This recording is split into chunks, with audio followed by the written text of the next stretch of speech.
नमस्कार दोस्तों, एजुकेशन 790 से मैं सुरेश यादव। दोस्तों, आज हमारा इंडियन हिस्ट्री का पार्ट 48 है, जो कि भारतीय राष्ट्रीय आंदोलन टॉपिक है। इसमें हम भारत में कौन कौन से आंदोलन हुए उसके बारे में पढ़ेंगे। इसके पहले पार्ट 47 लोड हो चुके हैं, तो जिन दोस्तों ने नहीं देखा है उसे जाकर देखें, उन्हें अवश्य लाभ मिलेगा। तो दोस्तों, हम स्टार्ट करते हैं आज का टॉपिक। अब इसमें हम देखें तो पहला जो हमारा आता है उदारवादी युग। कौन सा युग आता है? उदारवादी युग।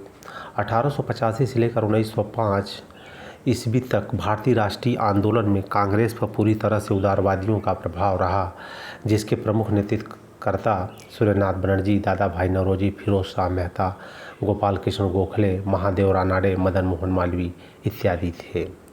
1885 से लेकर के 1905 का जो टाइम ड्यूरेशन रहा, इसमें उदारवादी लोग थे। और उदारवादियों में जो उनका नाम है एक बार और देख लेते हैं। सूर्यनाथ बनर्जी, दादा भाई नौरोजी, फिरोज शाह मेहता, गोपाल कृष्ण गोखले, महादेव रानाडे, मदन मोहन मालवीय इत्यादि थे। उदारवादी क्रांति में नहीं वरन क्रमिक सुधारों में विश्वास रखते थे। क्रांति नहीं बल्कि क्रमिक सुधारों में विश्वास रखते थे। इनकी मांगों में अवज्ञा तथा चुनौती का स्वर न होकर प्रार्थना का स्वर था। क्या था? प्रार्थना का स्वर था, क्योंकि ये अंग्रेज़ों से याचना करते थे, उनसे लड़ाई नहीं करते थे। इसीलिए इस टाइम ड्यूरेशन को उदारवादी युग कहा जाता है। क्या कहा जाता है? उदारवादी। मतलब ये आंदोलन नहीं करते थे, केवल और केवल बस उनसे याचना करते थे, प्रार्थना करते थे। तो इसीलिए इस टाइम ड्यूरेशन क्या कहा गया है? उदारवादी युग कहा गया है। उदारवादी नेता दादा भाई नौरोजी को grand old man of India कहा जाता है। यह बहुत इंपॉर्टेंट फैक्ट है जो कई बार एग्जाम में पूछा जा चुका है। धन के निष्कासन का सिद्धांत भी दादा भाई नौरोजी ने ही दिया था। दादा भाई नौरोजी ने धन निष्कासन का सिद्धांत दिया था। रमेश चंद्र दत्त ने भारत में आर्थिक इतिहास और प्रथम पुस्तक इकोनॉमी हिस्ट्री ऑफ इंडिया लिखी। इकोनॉमी ऐसे बुक हैं जो एग्ज़ाम में बार बार पूछी जाती हैं। इसलिए दोस्तों, ये ज़रूर याद रखना है कि रमेश चंद्र द्वारा लिखित बुक जो आर्थिक इतिहास है पे लिखा गया है, यह इकोनॉमी हिस्ट्री ऑफ इंडिया है। इकोनॉमी हिस्ट्री ऑफ इंडिया है। उदारवादी नीतियों में परिवर्तन कर बाद में कांग्रेस औपनिवेशिक स्वराज्य तथा स्वाधीनता को अपना लक्ष्य घोषित किया। उदारवादी नीतियों में परिवर्तन कर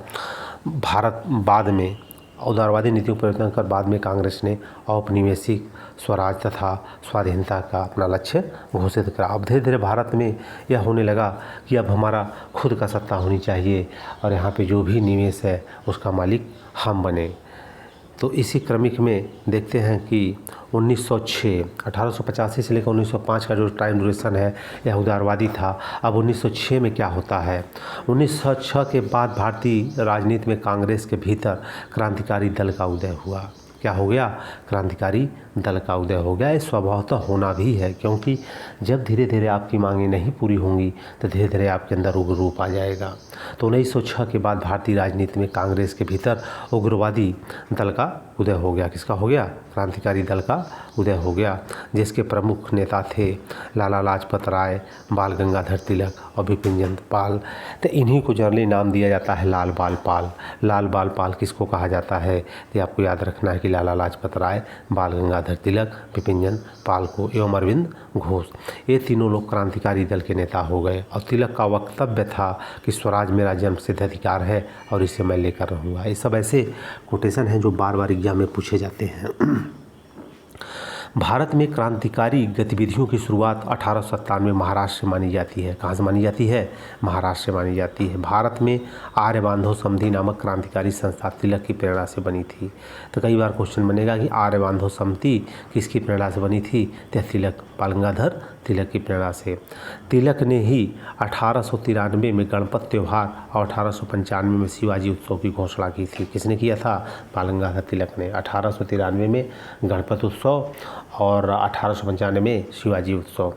1897 ईस्वी में चापेकर बंधुओं ने पूना में 2 अधिकारियों रेड और एमहर्स्ट की हत्या कर दी थी। रेड और एमहर्स्ट की हत्या कर दी थी। किसने किया था? चापेकर बंधु ने। किसने किया था? चापेकर बंधु ने। अब बीडी सावरकर द्वारा 1904 में नासिक में स्थापित मित्र मेला नामक संस्था ने अभिनव भारत समाज के रूप में प्रसिद्धि पाई। उन्होंने जो नाम दिया था मित्र मेला, बाद में वही संस्था किस नाम से हो गई? अभिनव भारत समाज के नाम से। तो कई बार पूछा जाएगा अभिनव भारत समाज के संस्थापक कौन है? तो बीडी सावरकर हैं। 1905 ईस्वी में श्यामजी कृष्ण वर्मा ने लंदन में भारत स्वशासन समिति का गठन करते हैं। भारत स्वशासन समिति का गठन, जिसे प्रायः इंडिया हाउस की संज्ञा दी जाती थी। इंडिया हाउस की संज्ञा दी जाती थी। बीडी सावरकर, हरदयाल और मदनलाल ढींगरा इस क्रांतिकारी संगठन के सदस्य बने। इस क्रांतिकारी संगठन के सदस्य बने कौन कौन? बीडी सावरकर, हृदयलाल और मदनलाल ढींगरा। मदनलाल ढींगरा इसके क्या बनते हैं? इस क्रांतिकारी संगठन के सदस्य बने। क्या बने? सदस्य बने।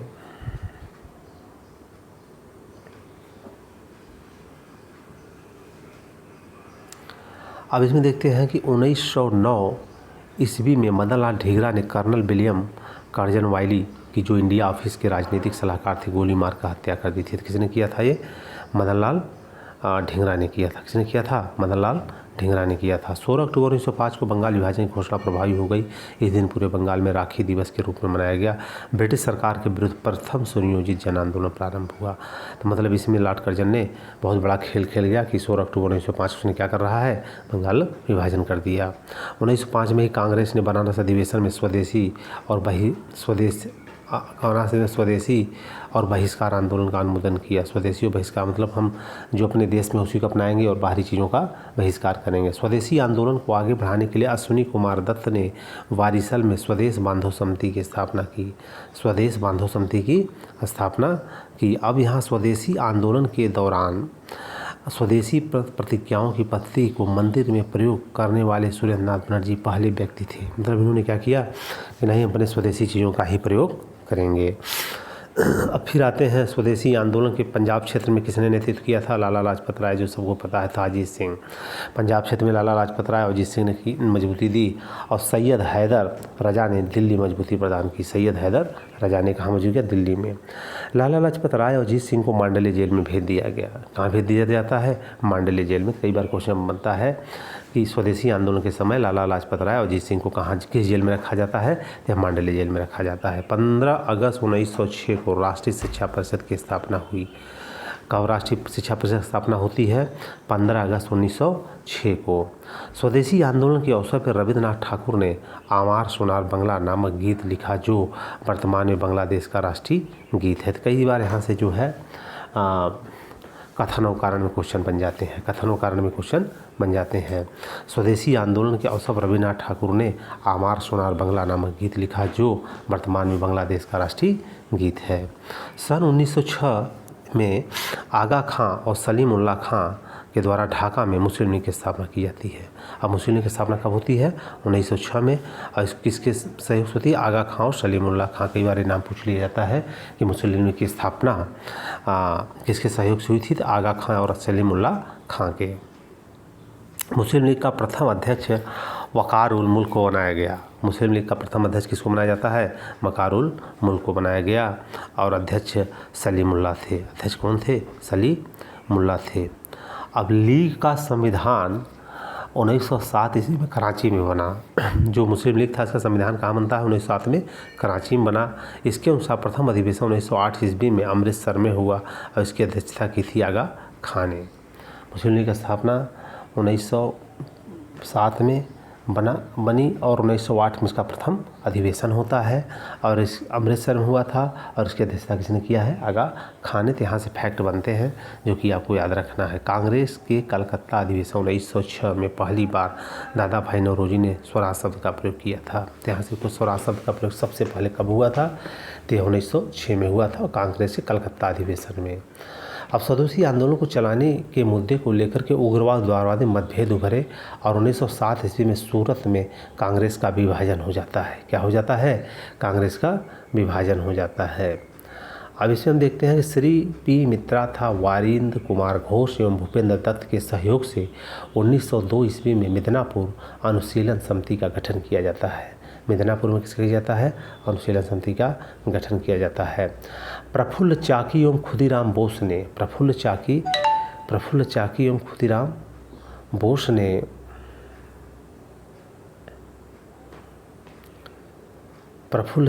एवं खुदीराम बोस ने किंग्सफोर्ड को मारने के लिए उस पर बम फेंका और असफलता के पश्चात प्रफुल्ल चाकी ने स्वयं को गोली मार ली और खुदीराम बोस 11 अगस्त 1908 को फांसी दी गई। कब दी जाती है?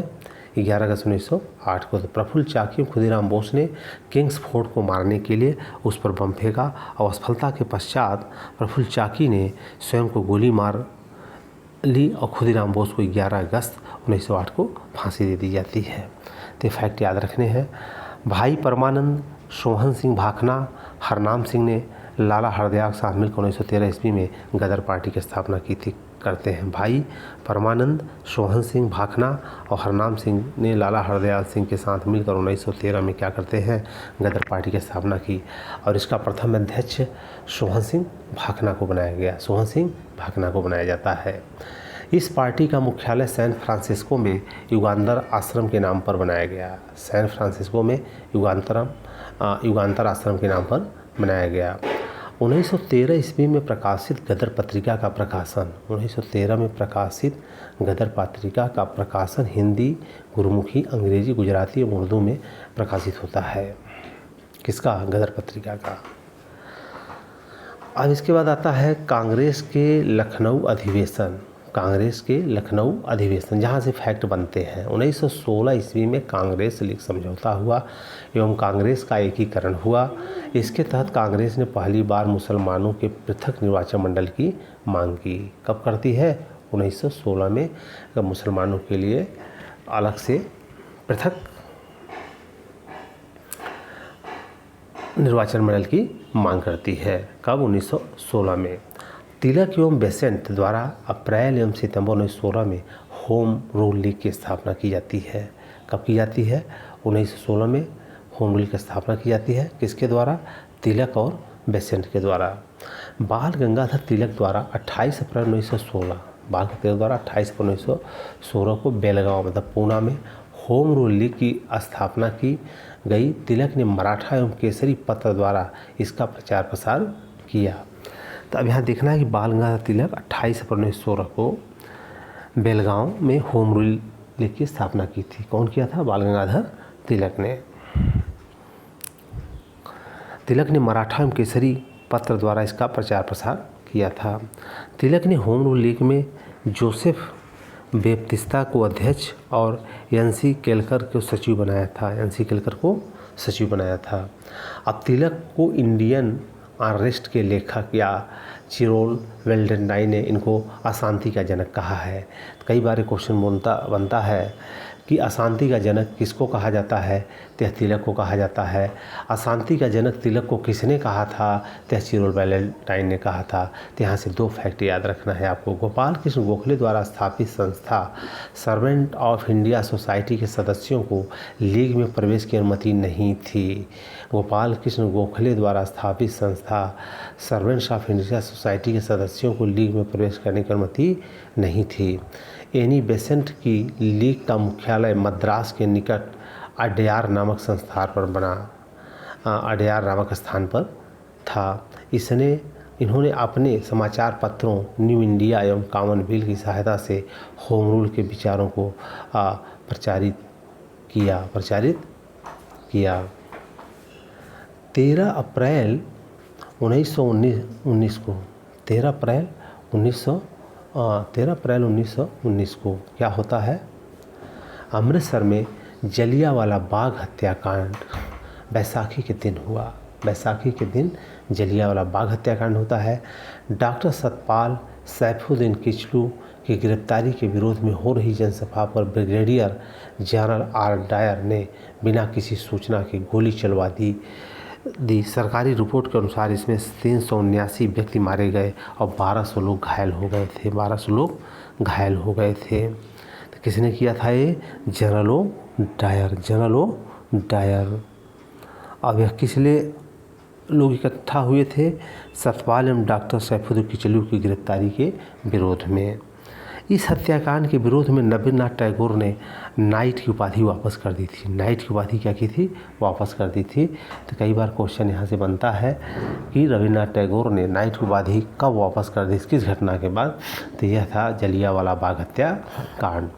इस हत्याकांड की जांच के लिए सरकार ने 19 अक्टूबर 1919 को लॉर्ड हंटर की अध्यक्षता में एक आयोग का गठन किया, जिसमें 3 भारतीय सदस्य चिमन लाल, शाहजादा सुल्तान अहमद एवं जगत नारायण सहित कुल 8 सदस्य थे। कुल कितने सदस्य थे? 8 सदस्य थे। तो दोस्तों आज के लिए बस इतना ही। अगर आपको ये वीडियो अच्छा लगा है तो इसको दोस्तों में शेयर करें, लाइक करें और हमारा चैनल Education 790 को आप सब सब्सक्राइब करें। जय हिंद, जय भारत।